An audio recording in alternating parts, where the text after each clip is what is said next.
What's going on, guys? Welcome back. And today we're going to be discussing if I had to buy a house right now, out of all the places in Pittsburgh I could choose from, which neighborhood would I decide to buy? What? Before we talk about that, I'm kind of hungry, so I'm gonna eat real quick, and then we'll get into it.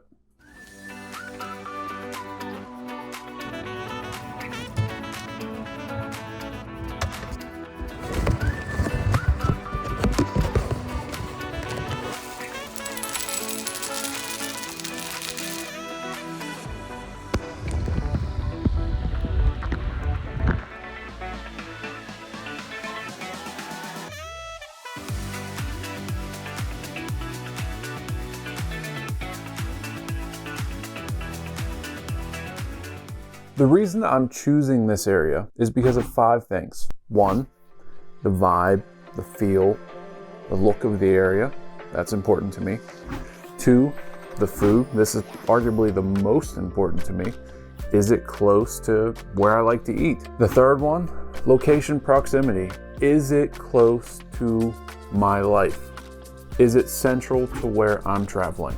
That's pretty important to me. The fourth one, living options. Where can I live down here? Do I have a lot of inventory or different types of housing to choose from? The last one is, the fifth one, things to do. Shopping. Is there anything to do around here? Can I go shopping? Can I buy my groceries nearby? Can I go find a cool gift for someone? Can I go hang out with friends nearby? That's also important. So those are the 5 things that I'm basing my decision off of when I decide on this area. Notice how I didn't say price. Just for this video, we're gonna pretend that price is completely irrelevant. Now, again, for most of you, that's not the case, okay? I understand you have to have a budget, but we're gonna pretend if money was no object.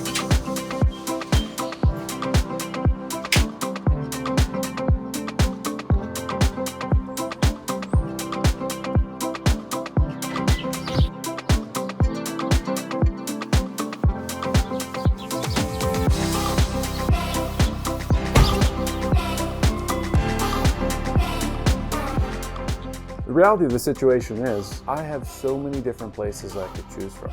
Would it be Shady Side? It might. It could be East Liberty.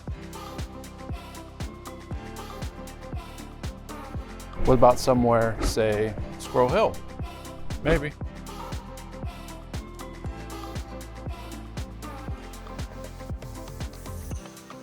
I might be thinking Highland Park.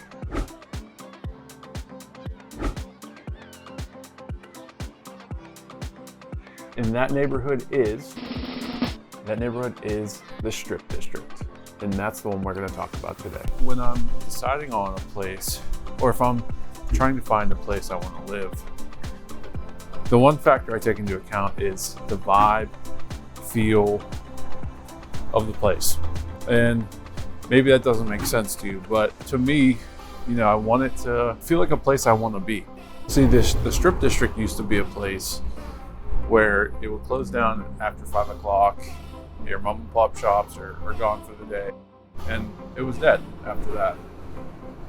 Now, the Strip District has some kind of resurgence kind of feel, where it's no longer just shops. It's not just a place you come to shop. There's the inclusion of nice restaurants, bars, nightclubs, coffee shops. But the Strip District now feels new and exciting, with new life brought back to it. And every time I come down here, I find something else to love about this place. I mean, how could you not? Everything you could possibly need is within walking distance or a 5-10 minute drive. So it's a great place to kind of live and work. The second thing is food. Now, I'm sure you can guess, this is one of my favorites. This is one of the most important things to me. I love to eat. My life revolves around eating. Whether or not that's healthy, that's for a different discussion. Where do I start? So if I start with breakfast, all right, the Strip District has 3 of the top breakfast spots in Pittsburgh. So you have places like Kelly-O's Diner, Pamela's Diner, and DeLuca's. My 2 favorite personally are Pamela's, which Pittsburgh hash if you're ever there, try that dish out. Fantastic. Coffee's always good. And then right around the corner from Pamela's is DeLuca's. So if you're ever itching or craving for some pancakes, their pancakes are some of the best, I swear. They always give you a crazy amount of food. My favorite breakfast there is the Steel City breakfast. You have 3 of the best breakfast spots in the Strip District right there. Now, if we move on to lunch, gosh, you still have so many options there. You have Roland's, which is towards the bottom of the strip on Penn Avenue. You have Woolies if you're craving a fish sandwich. There's always a line outside the door. There's Pepe's Subs, which is right there if you're looking for a sandwich. And don't forget, if you're walking down Penn Avenue on the sidewalks, there's various vendors on each side of the street cooking up food and different things. You can constantly find some different types of food to try out down the strip. Again, I'm missing out on so many fantastic options. And then if we move on to dinner, again, you have some great options there. You have Primanti Brothers, which is on the lower half of Smallman Street. You have, again, Roland's. They have great dinner, fantastic lobster roll on fresh Mancene's bread, toasted lobsters real thick. Fantastic dish. Bloody Marys are great there. You have Kaya, which is on Smallman Street in the backside, facing the terminals. Fantastic cocktails, fantastic burgers. You have Coupe de Ville, which is up the street. So if you're craving a chicken sandwich, which Coupe de Ville is also right next to, Osteria, Cioppino's. You have 11 at the bottom of the strip. Oh, I also can't forget this one, Dianoia's, the Italian restaurant in the strip. But again, if I had to sit here and name every restaurant that you could possibly go to for dinner, I'd be rattling those off for the next 2-3 minutes because there's quite a few options. That all goes to say, if you're looking for food, again, this is an important topic to me. There's so many great options down there. And you know, if we're looking for dessert, can't forget about Clavon's ice cream. Posman Books has ice cream right in the front of their bookstore, and it seems kind of odd. They have fantastic ice cream there. So you have so many fantastic places to try and experience. So food is a big plus down here in the Strip District. Third point, when I'm deciding on an area I want to be in, location and proximity to everything. So my life is constantly traveling from this area to this area, from this side of town to that side of town. If you're someone that travels a lot, it's very important to be centrally located. And when you live in the Strip District, you're central to everything. You're 10 minutes to the North Hills, you're 10 minutes to the South Hills, 3 to 5 minutes drive outside of downtown, 10-minute walk outside of downtown Pittsburgh. You're so close to everything. You have bike access on the roads. If you're someone that likes to bike, you have the Riverfront Trail. So the location is by far perfect. If you're someone that works in the north part of the city or the south part of the city, or maybe the eastern side, over towards like Shady Side, Squirrel Hill, or East Liberty. So you're perfectly located right here in the Strip District. The fourth main factor in the Strip District and why I would choose to live here are the living options. You know, when you're trying to figure out a place to live, you want to make sure there's somewhere to live and there's some decent living options in the area. Now, if you've taken a drive through the Strip District lately, like I have numerous times every single day, you will notice the abundance of new construction happening in the Strip District.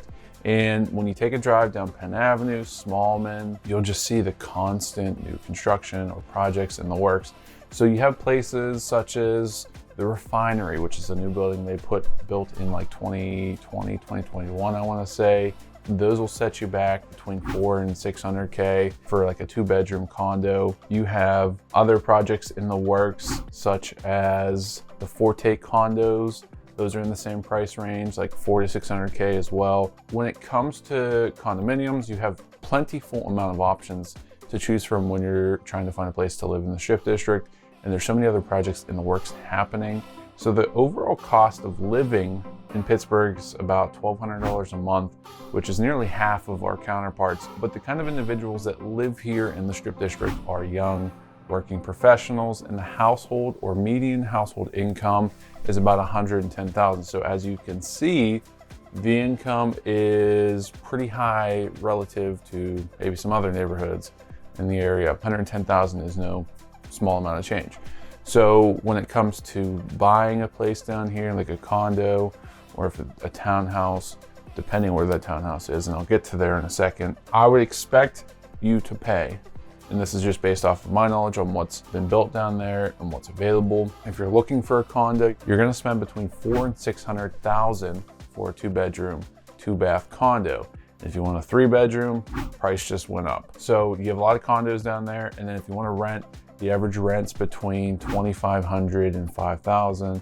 Obviously, there's some options that are more affordable and obviously a lot more expensive, but about $2,500 to $5,000 is the average rent down here. When it comes to living options, you have no shortage of places to live down here. There's a mixture of historic places such as the Cork Factory. Used to be a Cork Factory back in the day that's been renovated and turned into apartments. You have new places like the River's Edge, the Helm to rent from. When you're looking to live down here in this spot that I'm talking about at the River's Edge, most people aren't going to be able to afford this. To be able to live down here, to buy down here, you're probably going to be spending about $800,000 and up. And in particular, my favorite places right at the River's Edge, 1.1 to 1.3 million. So to be able to afford a house like this, your household income needs to be hundreds of thousands of dollars to be able to afford something like that. Or you need to be like a trust fund baby or just have a bunch of money laying around. So my fifth and final thing I would be thinking about when determining area would be things to do in shopping. This one's pretty self-explanatory. Are there things to do around here? Can I go shopping? And yes, when you live in the Strip District, you have all of these things and more. Now, most of you that live in Pittsburgh or live near Pittsburgh have probably been to the Strip District around the holidays to get your fresh meats, cheeses, seafood. All of that is here. So you have Woolies, you have Strip District meat, so any kind of fresh fish or meat is here. But when it comes to things to do with friends, whether you're looking for a low-key night or you're going out for a banger, whatever it is, there's something here to do for you. We talked about before, when it comes to food, there's no shortage of good places to eat down here. But when it comes to activities, man, you have some great options right here in the Strip, and obviously you're close to downtown, so you have so many other options down there. But you have new places they put in, such as Puttery, which is an indoor mini golf experience. I had the opportunity to go here a few weeks back, and it's such a cool experience. The way they decorated each course, laid it out. Courses weren't huge, but the vibe of the bars, the customer service, the cocktails, just such a unique experience, if you will, down there at the Puttery. If you want to go duck pin bowling, you have places such as Coupe de Ville, which during the day is more like a low-key, go get some work done, maybe grab some bites to eat. At nighttime, turns into more of a nightlife. But you have duck pin bowling, you have arcade games there, like some of your really old style, back from the 80s, 90s, pool tables. They have a really cool vending machine with champagne. I've never seen that before, but just such a cool experience, whether you're going daytime, nighttime, right there at Coupe de Ville. You have so many other things that, group experiences you can kind of go out and do with your friends, and you can find those on places like TripAdvisor. You have places like Cavo if you're looking for like a nightclub. You have the Beer Hive, which is right on Penn Avenue. You have Aslan's Brewery, which is a new brewery they put in. But so many options right here in the Strip District, and then there's different boutiques and mom and pop shops down here. So when it comes to things to do in shopping, I love the Strip District. There's so much to do, and every time I'm finding a new things to do in shopping, the Strip District is it. So one thing I do want to talk about, and I haven't yet, is the history of the terminals. So if you've been in the Strip District back in the day, the terminals was just a place you parked your car and moved on and started to shop the Strip right on Penn Avenue. But back in 2018, they put a plan together to revitalize the Strip and bring more business in. The Strip District terminals, it still maintains its iconic look, but now it's been revitalized to include places such as City Grows. There's a winery down there now, On Par, which is a virtual golf facility. You have Aslan's Brewery. There's a Chipotle there. There's a couple gyms down there, a couple different twists on that. There's like Mayweather, boxing just moved in, walk, lift, run, if I'm not mistaken. I believe there's a stretch lab down there. So it's so cool to walk down there or drive down there and see. It adds a new fun feel to the Strip District. I hope you guys can really tell how passionate I am about the Strip District. I just find it to be such a fun and exciting place to be. And it used to be just a place that you would just travel and go get some meats, cheeses, maybe some gifts around the holidays, shut down after 5 o'clock, and then there was nothing else to do. But that has all changed recently with the continued efforts by the city and developers to bring nightlife back. I really love it, and I'm sure you guys can tell that by watching this video as I outlined some of the key things around the Strip District. But that is all I have for you today. I hope you guys learned something new about the Strip District. And if you have any questions about different living options or things to do, look down below. All the links will be down there. That's all for today. My name is Tim Pettigrew. I'm a full-time realtor here in the city of Pittsburgh, here for all your buying and selling and investing needs. So give me a shout anytime. But until next time, see ya.